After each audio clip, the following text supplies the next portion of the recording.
Pride of Britain Awards have been celebrating the extraordinary achievements of unsung heroes. Would you believe this? For 20 years now. Oh, my goodness. I know. And to mark the anniversary, Carol is here, and you're going to be reliving, aren't you, some of your most... all favourite moments. This must have been terrible, trying to decide what was in the show. It's a Christmas special. Reliving it and also revisiting some of our past winners, which has been, because they're amazing people. They are all... And you know, when you're around really amazing people, you can feel nothing but happiness and joy. And that's what I've had with filming for the last 3 Well, let's have a look at some of the highlights. This is the moment when you surprised award winner Rachel Edwards in 2001. Yes, isn't she beautiful? There's someone that you and I love, isn't there? Yeah. Who is it? Robbie Williams. Yeah. No, I love him more than you. No, I love him more than you. No, I love him more than you. No. No, me? Me. No, I think Robbie loves me. No, he loves me. No. Shall we find out? Yes. Here he is, Robbie Williams! Hello. Hello, precious. Do you love her? I love her very, very much. Will you give her a big kiss? Yeah, of course. Oh, do you want another one? No. Another kiss? Thank you. What a sensible child she is. Moments like that, and there are little gems of moments, Carol, every year, aren't there, that you can't plan for, you can't write, it just Absolutely happens. not. So it's a mixture. It goes out on ITV at 5 o'clock this Sunday, so it's got a lovely Christmassy feel about it. And can we have a little look? So you went to see Rachel again, So obviously. then I went back to see Rachel, who's now 26 Oh, my and a God. teacher in a college. Oh, my she is. goodness. And she's in a wheelchair now. She went into a wheelchair not long after Pride of Britain. And do you feel like an instant connection? Totally. Because, yeah, totally. Because I get to know the winners quite well before the award ceremony. And do you know, I was really emotional seeing Rachel again. And she's such a lovely person. I mean, just such a lovely girl. Goodness. And then we went and we played... because she's into wheelchair volleyball, basketball now, and volleyball. And so we did seated volleyball. So you had a go? Yeah. Were you any good? And wheelchair slalom. Well, let's just say I was competitive. yeah, we can believe that. We can believe that. Oh, my goodness. I mean, amazing moment. But how do you go back and pick your favourite moments in 20 years? Well, you can't really. That's the thing. So what we're trying to do is, because there's so many, like, as you know, because you've been there so many times, but it's like, it's just such a joy. We went down to Torbay with the RNLI, who'd had a fantastic rescue, 2008, I think that was, they were in. And then I went out on the boat with the lads. But what was amazing was that, of course, RNLI have predominantly volunteers. And this fantastic community, everybody comes down, it's like a coffee shop, they say, at about 10 o'clock in the morning, and just talking to everybody there about what inspires them to go out and to do it. And can I ask you, like, you obviously see all this goodness that you go out, you know, and when we work in news or whatever, we've been so consumed with talking about sort of quite negative things, not Brexit itself, but, you know, just sort of the division and all of that.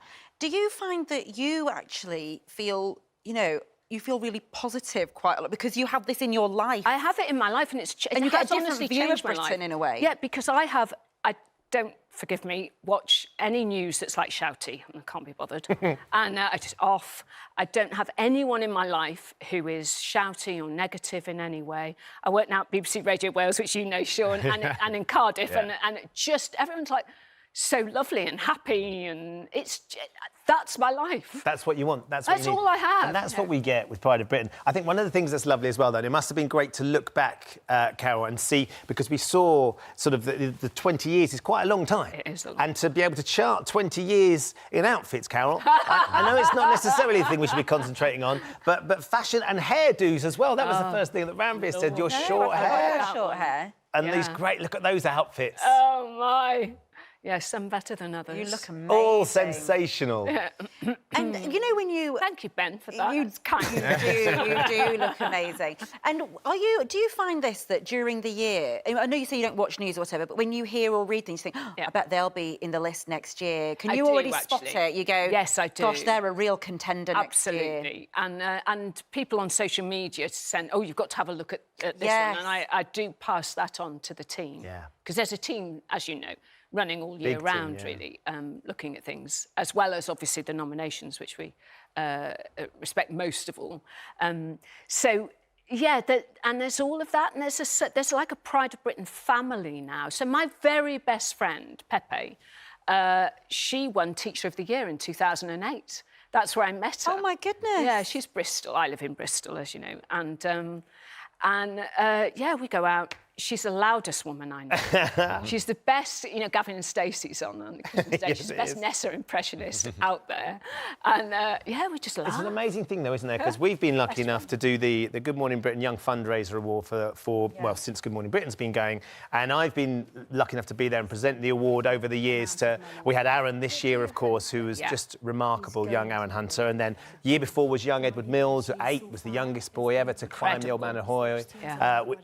You know, when his mum was so ill, which was beautiful. And then the year before that, George Mathias won, Running with George, and there's George and James. And now George, I'm an ambassador for George's new challenge. So he's gone on from there, from his Pride of Britain, and he's now an ambassador for the Prince's Trust. He's trying to run 1 million steps. He's raised over 800,000 And that's one of the things. We've got Nikki Christou, who you might remember from a few years ago. She was in the other day. Was she in the other day? And so I went up to her house and we did some baking, because she does a lot of YouTube baking. She does? Yes, She's got 1 million subscribers on YouTube That's now. right. And she's won an Emmy for one of her awards. So I said, where's the Emmy? You know, everybody I know, if they had an Emmy, they'd have it by the front door going, oh, that little thing. But she's in a box somewhere, so I made her go and get this Emmy down. And we used her Emmy as a cupcake stand. Amazing, amazing. This is lovely. And we were talking earlier on the show about the geek... about Yes. geeks and nerds. Yeah, and proud there is... geek. There you right. go. It's a badge of honour. It is a badge of honour, isn't it, Laura? It absolutely is. Love how you just skipped over us three. Yes.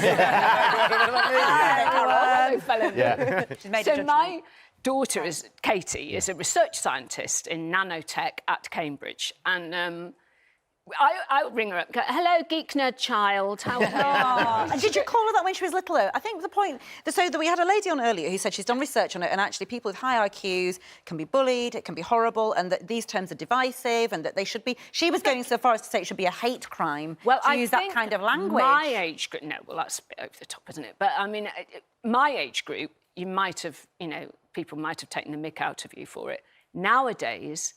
geeks rule the world. Yeah. So it's very much a badge of honour. So I think that's a generational thing as well. Yeah, undoubtedly. But we love it. Yeah. I mean, I bought them, don't tell them, but with their Christmas stockings, I buy them all these funny, like, science things. Like, math symbols, and it's only mathematicians who'd understand what it is. Do you like the sound of that, Laura? My little Charlotte is amazing. She loves space. She knows that in space there's planets and stars. She knows we live on Earth, and she knows where Mars is. And she's how old? 2. 2. There you go. A new breed of geek. And also, we should say happy birthday. It's coming up on the 24th. Yes, I'll be 43. Oh, don't look a day over 40 as well. Is it tricky having a Christmas Eve birthday? It is. So love to all Christmas babies Yes, and New Year it's hard. babies. Because we hear this from birth. This year I'm going to get you a really big Christmas and birthday present all as one. Never. Mine's the 11th, and I got used to get that, and my heart would sink. It's all right, you're getting a really big present, and it wouldn't be any bigger. It would be rubbish. It's a bit cheaper for the Yeah, parents. exactly.